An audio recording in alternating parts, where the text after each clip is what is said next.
Welcome to the Forge, my wanton wildlings. I'm your creepsmith, and I hope you like my work. Hello again, wildlings.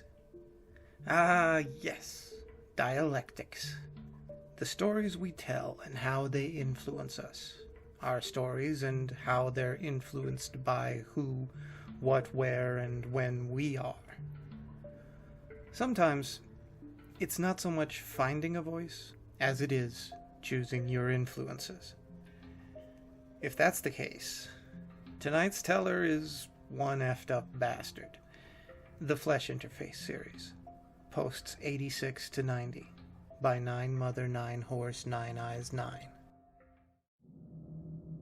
86th post.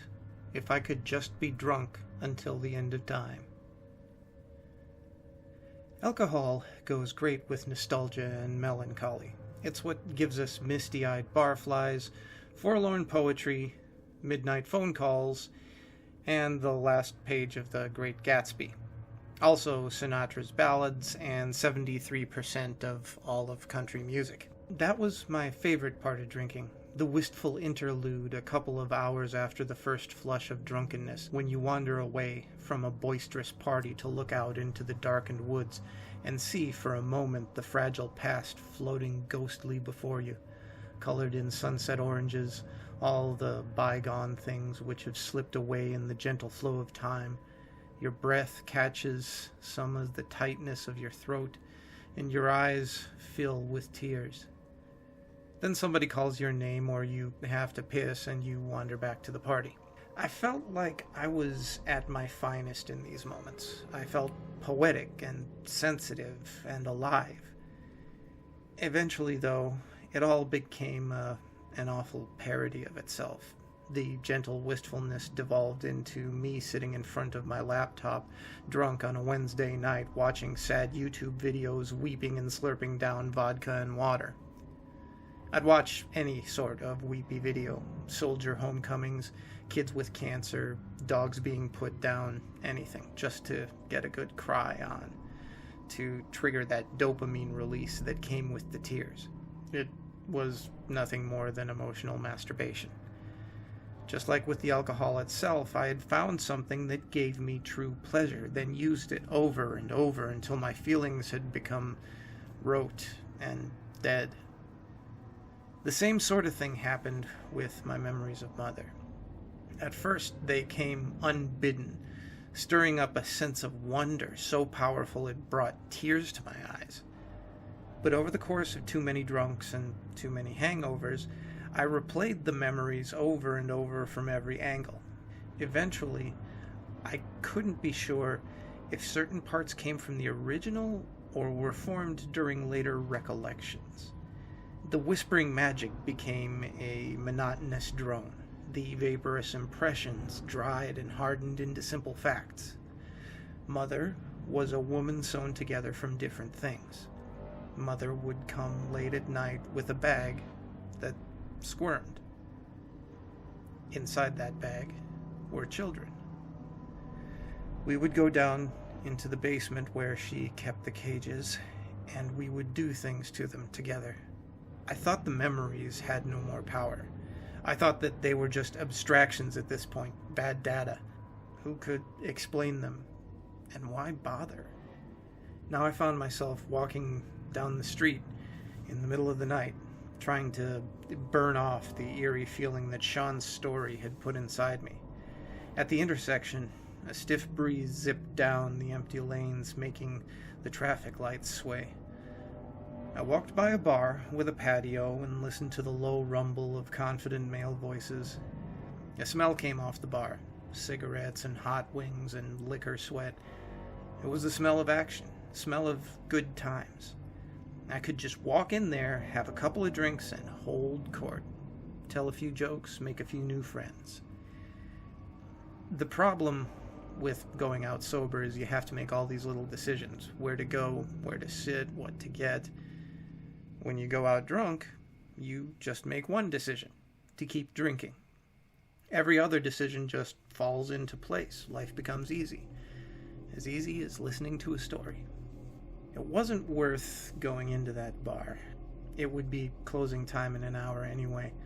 So I walked past it on down the street by myself.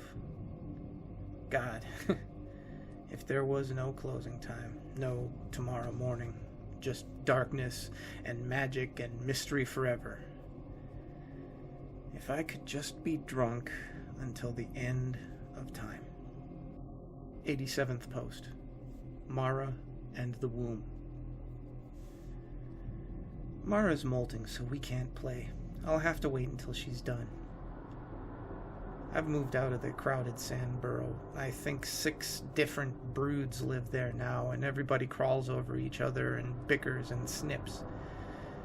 Now I live in one of the sea caves. It's wet and lonely, but at least nobody snips at me, and it's a little easier to find food. When Mara's done molting, I want her to come here, and maybe we can live together. The caves are made of Ghana black melt rock that has hardened into fluid shapes. The moon shines through dozens of porous holes in the roof, and the sea glitter throws shapes onto the rock ceiling. I like to sit back and let the shapes tell the ancient world story. The cave is nice. I'll stay here. I'm getting tired of eating sea flowers, but I don't want to go through the trouble of buying livestock. The crowds at the temple are awful this time of year. Everybody clamors and begs, and the priests are greedy and officious. They like to tell us that the livestock is a generous blessing from the womb sac of the mother, but I think they just buy it from the inland. At any rate, I don't want any part of it. There's never much food around during the ebbing, when the air turns cool and the worms travel away, but the plumes haven't yet come. This year, it's even worse than usual. They say the ocean dies a little more each year. The water becomes bitter. But since I live in this sea cave, I can get down to the cove before everybody else, so I'm pretty lucky with what I get to eat. I wake up to the sound of rain on the ocean outside the cave. I look out to see which kind it'll be. Light yellow cata green. My favorite. I crawl out to a bluff and let the rain fall on my carapace. There's something sweet in the cata green rains that loosens up the whelks on my seams. I comb through my carapace with my forelimbs, snipping them off, letting them fall onto the rocks until the whole front is clear and smooth. After I do that, I do my joints and my underside. Nowadays, with food scarce, it's become common to eat the whelks, but they just taste like ammonia. Just as I'm done with the grooming and feeling very new and shiny, Mara comes climbing up the rock. Her shell is brand new and looks amazing. We dance and burrow and make happy little snips. I've missed her even more than I realized. She moves the colors on her carapace to show me how she feels. They're very vivid on her new bone. She shows pictures of her looking everywhere for me, searching through all the sea caves. I show myself as I sat in the cave, lonely and waiting for her. She snips at my front legs and I dance around for her. Sweet, lovely Mara. I show Mara my cave, and she likes it. She loves the sea mist and the way we can see the Teta purple moons pass through the sky through the holes in the rock. I show us living here together and making it into a nice home. She shows me leaving the burrow, colored as a question. I show her that it was too crowded and I was getting sick of all the others. She flicks her antenna at me, making slow, comforting movements. But I notice that she hasn't answered about living in the cave. I feel my little plan is being washed away. Mara doesn't stay with me in the cave, but she visits often. I make sure to always have some sea flowers for her when she comes over. Lately they've been harder and harder to find. I get so hungry that it's hard not to eat all the flowers before I can give any to Mara. I give her the best flowers, but they're small and colored an ugly shade of Hana blue. Despite this, she always shows me how delicious they are. Mara suggests we go down to the temple and get some livestock to make a proper meal. I show her that I don't like the crowds. Mara has always loved the temple. She uses admiring colors to show the great gemstone mountain and the moons passing through the pylons and the great ziggurat where the livestock is brought out and sold. She shows the priests with their painted shells and red claws. I insist that I don't like meat. I prefer sea flowers. She wiggles her hind jaws at this. Nobody can prefer sea flowers. They taste like sand. I crawl back away from her for a little. Hadn't my sea flowers always been delicious to her? Was that just a lie? She crawls closer to me. Her carapace takes on gentle yellows. She shows me that they were delicious because I had picked them. But I don't want her pity. I pull my legs in and lay still until she leaves. I don't see Mara for a long while. The third moon makes its way to the high cusp, marking the end of the ebbing. The plumes still have not come, and I'm often hungry. Finally, Mara shows up with meat wrapped in temple cloth. I wonder if she's there to taunt me, but she offers it to me. She shows me that my shell has become dull and thin, and I'm looking worse. She's right. I have not eaten enough in quite a while. We go down inside my cave. Before she unwraps the meat, Mara lets me know that she has become a priestess at the temple. I turn blue with surprise. How had it happened so quickly? She'd been studying for a while without telling me, since I never liked the priests. I feel sad about this. How many times had I complained about them in front of her while she was studying to become one? It was no wonder I didn't have many friends. Mara unwraps her gift. The creature she's brought me is soft and pale pink. Mara likes the taste of these the best, but I don't think there's any difference between these and the brown ones. I break off one of the 5 little feelers on the end of its foreleg and nibble at it, but Mara snips at me and breaks off a hind leg and offers me the thick end. My shell turns yellow, and I take it. The pretty red juice runs all over my jaws, and they pull the meat from the bone. We eat in the blackness for a while, and then I ask Mara where the priests get the livestock from. It's always been a mystery, since none of these soft little creatures are ever found on the land or in the sea. I've wondered if they raise them inside the temple or if they bring them in from the inland. Mara doesn't answer at first. She doesn't want to show me. I ask again, and she shows me a quick, vague picture, the old story about the womb and the egg, something the priests tell little children. I know she's hiding something, so I snip at her. Why does she hide things from me? We used to be so close. After a moment, a picture forms on her carapace, as clear and vivid as anything she's ever shown me. I ask what I'm seeing. Is this the womb? Is this where they come from? 88th post. To my granddaughter. Dear Isolandria, I hope your name is Isolandria.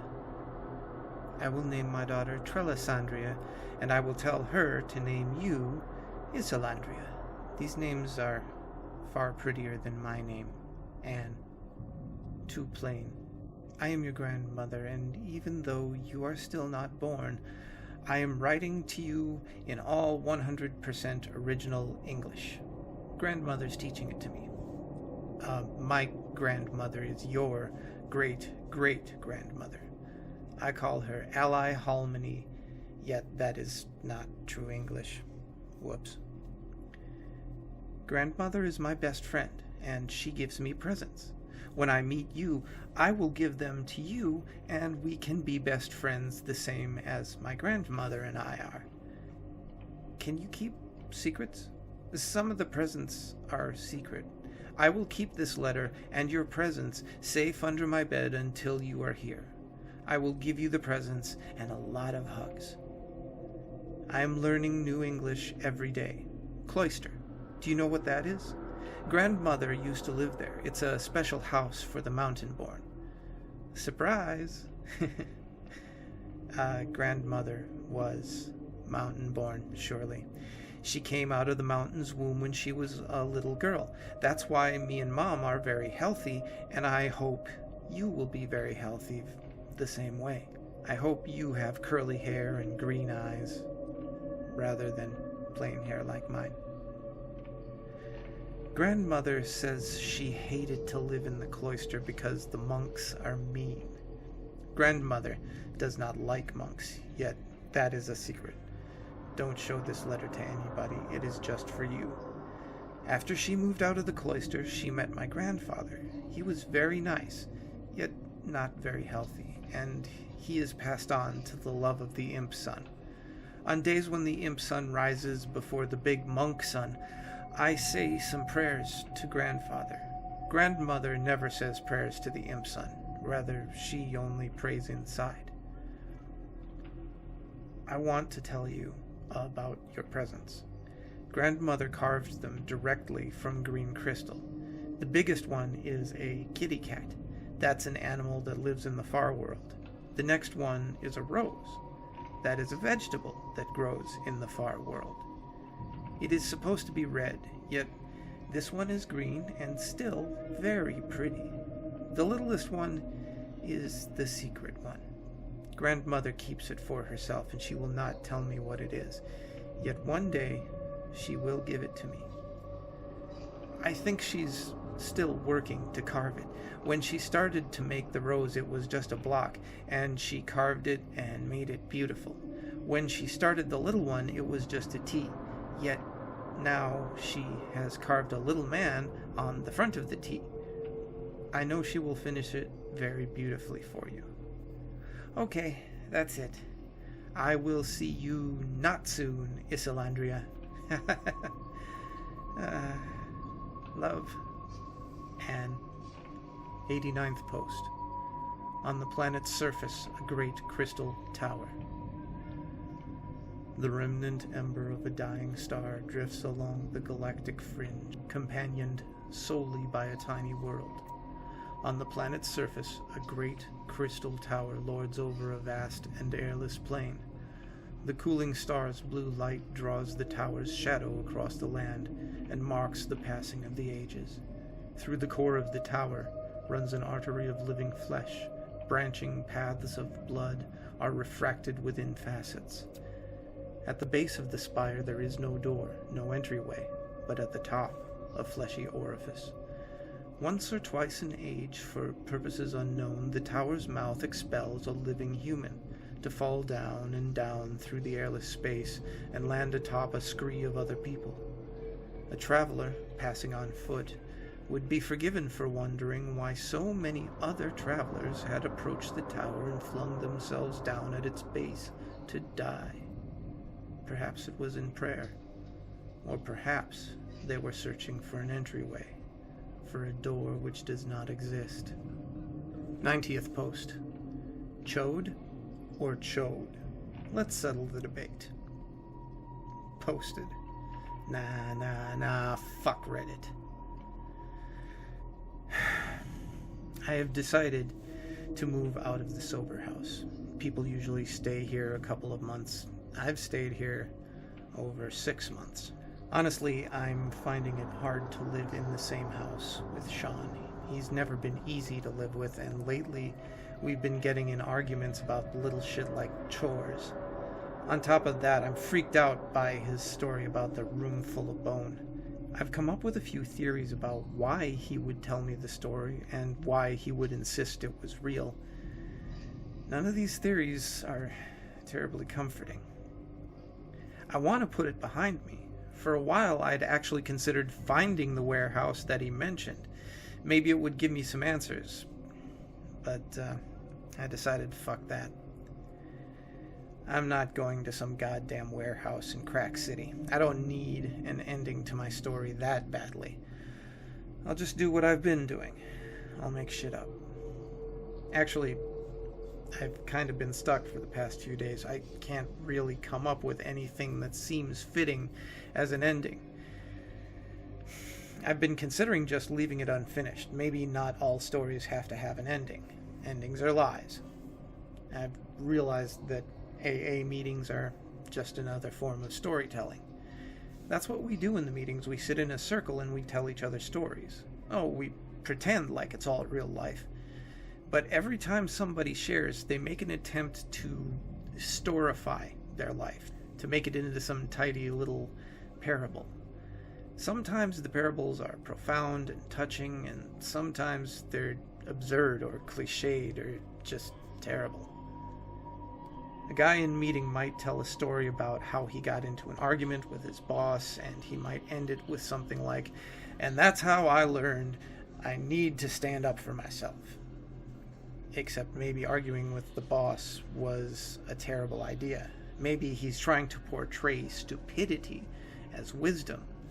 Or maybe it really was wisdom. Either way, he's packaging up the truth as a story with a lesson at the end. And this covers up one of the essential facts of human life. That it just keeps going along, not giving a shit about our attempts to explain it.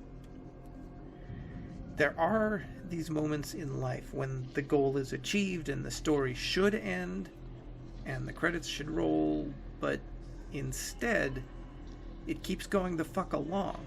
The guy gets the girl and now they have to live with each other. She farts a lot. He hogs the shower. Or the underdog teams win the tournament and now they have to get ready for the next season. 10 seasons later, they're all retired sitting around scratching their balls. That's the first big problem the recovering alcoholic encounters.